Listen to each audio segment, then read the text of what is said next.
Hi guys, welcome again for one more video of Mechanics channel. Today I will explain how to fix the problem of a non-working power liftgate on a 2018 Mercedes C205 chassis. For this video we used a slim LED work light, a plastic and a metallic door trim tool, an extender mirror, a screwdriver, and also a 40 Torx bit on a wrench.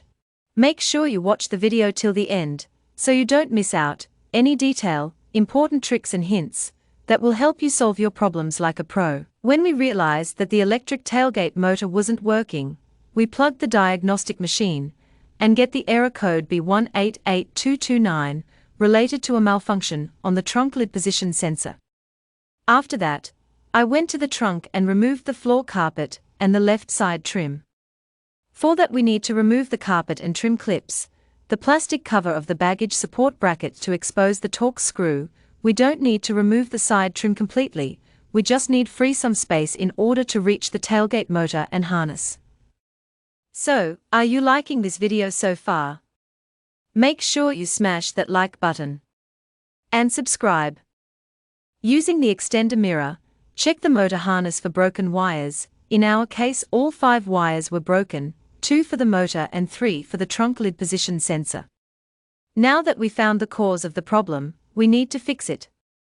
For that we need a wire stripper, a cutting plier and a crimping tool, as well as some electrical but crimp connectors.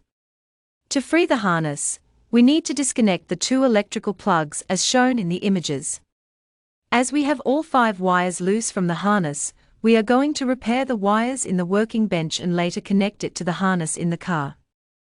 For those who don't know this type of wire stripper, you can check how it works. For me is the best tool for this job. To connect the wires together we could use various kinds of connectors. We choose to use the electrical but crimp connectors.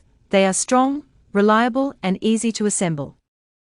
After connecting the wiring into the harness, connect the plugs onto the motor, clear the errors and check if the tailgate operates as it should. If so, everything is okay, you are good to go. Hope you enjoyed, learned and fixed your car. Please let me know what you think in the comments, and see you in the next video.